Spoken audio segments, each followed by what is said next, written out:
Hey there guys, it's your boy MicMix. What's up? So, in this video we're going to talk about a bunch of stuff. We're going to have a review of the manga Arte. We're going to have some anime news, and we're going to have some updates, channel updates. What should you expect for the following months?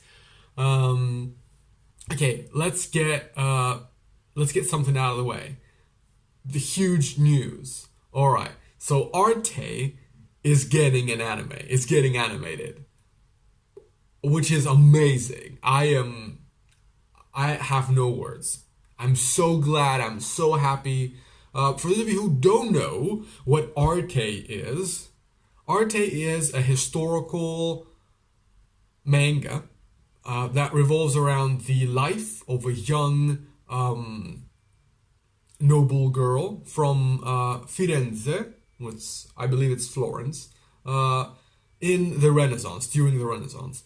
It has a very Vinland Saga feel to it, and I will get to that later. But it's really well written, really well designed. The designs are amazing, and not only that, I predicted that. That's the best thing. If you go and watch one of my previous videos, the how will Vinland Saga save anime? That video that performed horribly. But anyway, in that video, I talk about how Vinland Saga can actually lead to that new renaissance of historical real life manga, and how we can have more seinen shows coming out. And guess what? Our prayers have been heard.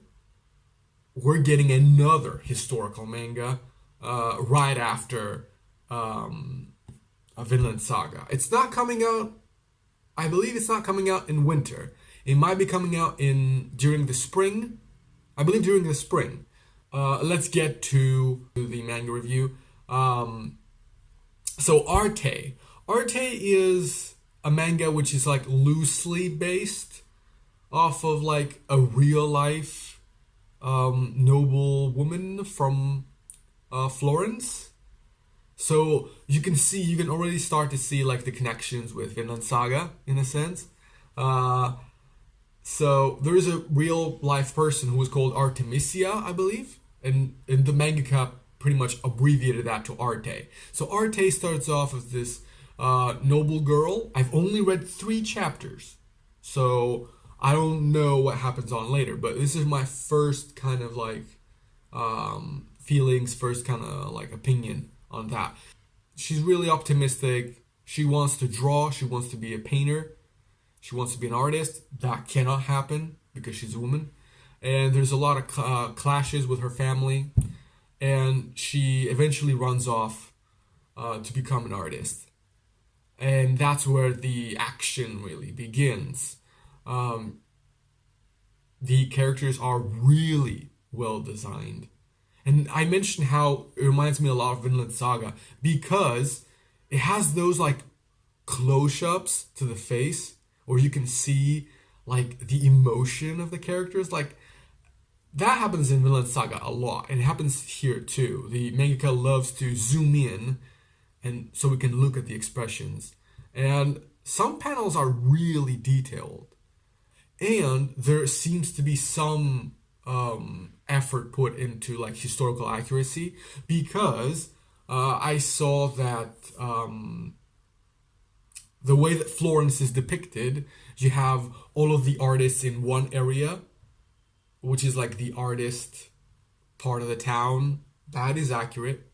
A lot of the dresses and a lot of the clothes and a lot of the practices that appear in this manga are 100% historically accurate. Not everything is, but yeah.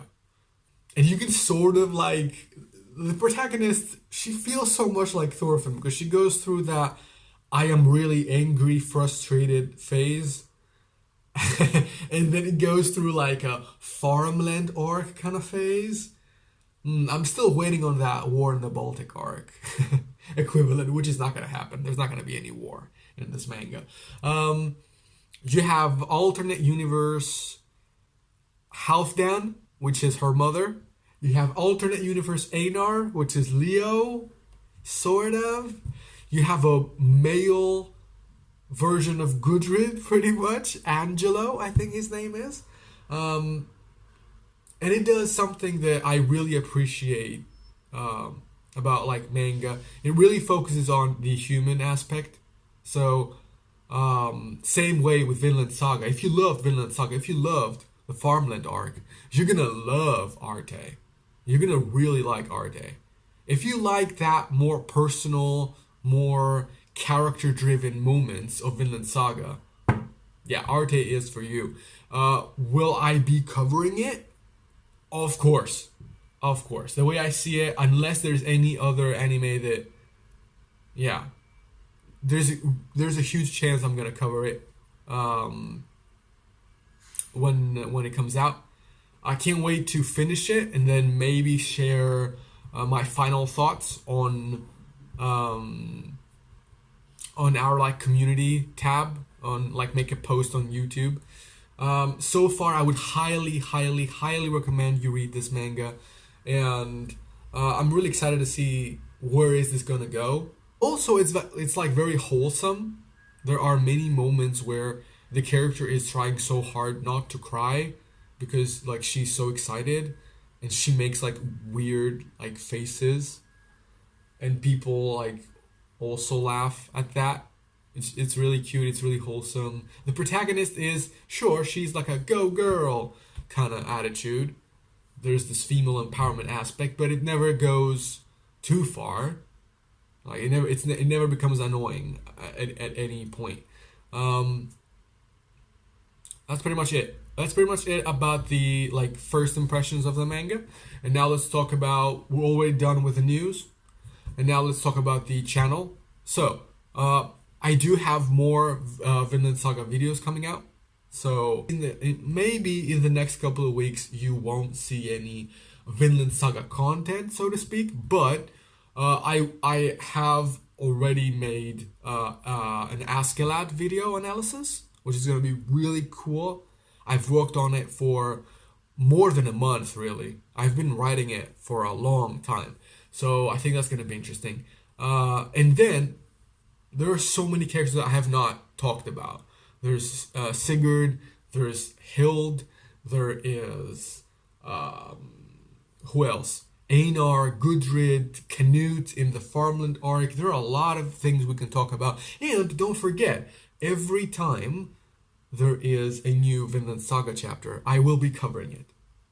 Now, that doesn't mean that the video will come out the next day. So maybe you'll have to wait for a couple of days, possibly even a week for the manga review. I know that doesn't sound that good, but I mean, this channel is pretty much the go-to for Vinland Saga content. Because make no mistake, as soon as the season ends, yeah, the interest will die down. But I will continue to make Vinland Saga content. So this is the go-to place for Vinland Saga analysis, chapter reviews, and anything Vinland Saga related. And for those of you who don't know, my next video will be about the island of the giant insects, which is a fun little manga which is getting animated this winter season, about a bunch of schoolgirls who are being attacked by giant monsters. So it's survival, horror, and ecchi. And I'm gonna do a more educational style video about the possibility that insects can grow that large. More on that in the following week. That's pretty much it, basically. So what I want you to do is comment below what anime will you be watching in the next anime season. So in the next, in the winter 2020 season, have you seen any anime that interests you and you would like me to talk about? Is there any manga you would like me to talk about? And of course, if you have ideas for anything related to Vinland Saga, like if you have ideas for a video essay about a character I have not talked about, sure. Comment below, let me know what you guys think. And thank you for watching. Thanks for everything. Really, this channel has really come a long way. Thank you for your continuous support. Don't forget to click like and smash the subscribe button. If you want to watch more Vinland Saga content, well, I have a ton of Vinland Saga content. So check the playlist out. And I'm going to see you in the following weeks. Thank you all, and have a great day.